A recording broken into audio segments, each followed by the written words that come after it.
বাংলাদেশী খেদা এতিয়া আৰম্ভ কৰিছোঁহে। ডেইলিটো 30 জনকৈ খেদি আছোঁ, সদায়তো মোৰ টুইটাৰত পায়ে আছে। আৰু অলপ বেছিকৈ ভাল কৰিও খেদিম, প্লেনিঙো কৰিলোঁ। এতিয়া সুপ্ৰিম কোৰ্টে ডিষ্ট্ৰিক্ট খেদাৰ পাৱাৰটো দি দিলে। এই ডেভেলপমেণ্টটো 1 বছৰত হৈছে। আজি ৰাতিপুৱাওতো 30টা গৈছে, মোৰ টুইটাৰত দেখিয়ে পাব আপোনালোকে, সদায়তো মই দিয়ে দিওঁ। এইটো উন্মুক্ত দুখন দেশ, লখিমপুৰ ধেমাজিৰ মাজত আপুনি যিমানে বৰ্ডাৰ ফেন্সিং নকৰে কিয় মাটি তলেদি গাঁত খান্দিটো সোমাবই পাৰে। সেইটো দুৰ্ভাগ্য বুলিয়ে স্বাধীনতাৰ সময়ত দেশখন দুখণ্ডিত কৰোঁতে কথাবোৰ ভাবিব লাগিছিল যে দেশখন দ্বিখণ্ডিত কৰিলে এনেকৈ পাকিস্তান বাংলাদেশৰ পৰা মানুহ আহি ভাৰতখনো এদিন নোহোৱা কৰিব। তেতিয়াই কি কৰিব লাগিছিল যে ভাৰতখন হিন্দুৰ দেশ, পাকিস্তানখন মুছলমানৰ দেশ, বা পাকিস্তানো হিন্দু মুছলমানৰ দেশ, ভাৰতো হিন্দু মুছলমানৰ দেশ। কংগ্ৰেছে এইবোৰ নকৰাৰ কাৰণে আজি আমি ফলটো ভোগ কৰি আছোঁ, সেইকাৰণে আমি যুঁজিবলগীয়া হৈছে।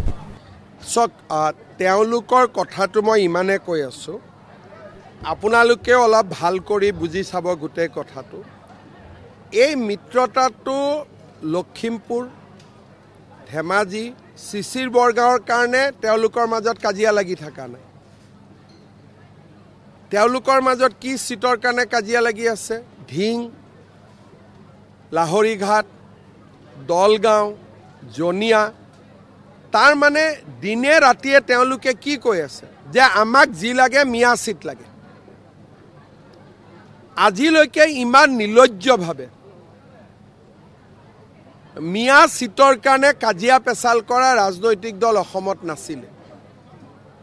আমি যেতিয়া কংগ্ৰেছতো আছিলোঁ, আমি যোৰহাট ডিব্ৰুগড়ৰ কথা কওঁ, জনিয়া বাগবৰৰ কথা এনেকৈ নকওঁৱেই। প্ৰথমবাৰ কংগ্ৰেছ আৰু ৰাইজৰ দলে খোলাখুলিকৈ কাজিয়া কৰি আছে যে সেইকেইটা চিটহে আমাক লাগে।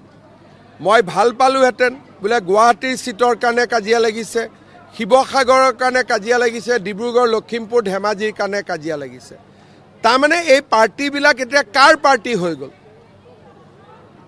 তেওঁলোকে কোন চিটত খেলিব খোজে আৰু তেওঁলোকে কাৰ কাৰণে কাম কৰিব খোজে, থৰুলি তেওঁলোক আজি এক্সপ'জ হৈ গৈছে। সেইকাৰণে এই কাজিয়াখন হোৱাৰ কাৰণে মই ভাল পাইছোঁ। আৰু নোহোৱা হ'লেও ৰিজাল্টৰ পিছতো আপোনালোকে গম পালেহেঁতেন যে তেওঁলোকে এতিয়া মূল নিবাসীৰ ভোট আৰু নাপায়।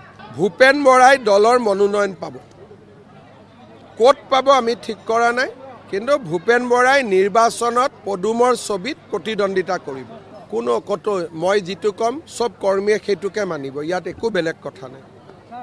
আমি সকলোৱে জানে যে আমি এটা ব্যক্তিগত স্বাৰ্থৰ ওপৰত অসমখনক ৰক্ষা কৰিবৰ কাৰণে লাগি আছোঁ।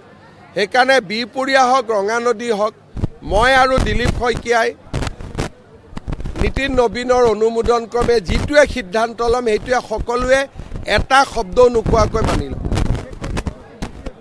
ক'তো নাই, কোনো বিদ্ৰোহ নাই। এইটো আপোনালোকে, মইতো চবকে লগ পাইছোঁ, মোকতো কোনেও কোৱা নাই।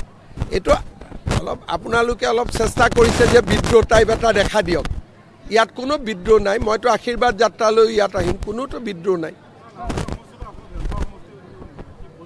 নাওবৈচা সমষ্টিত বিজেপিয়ে খেলিব, ভাল কৰি খেলিব। ৰঙানদীতো বিজেপিয়ে খেলিব, ভাল কৰি খেলিব।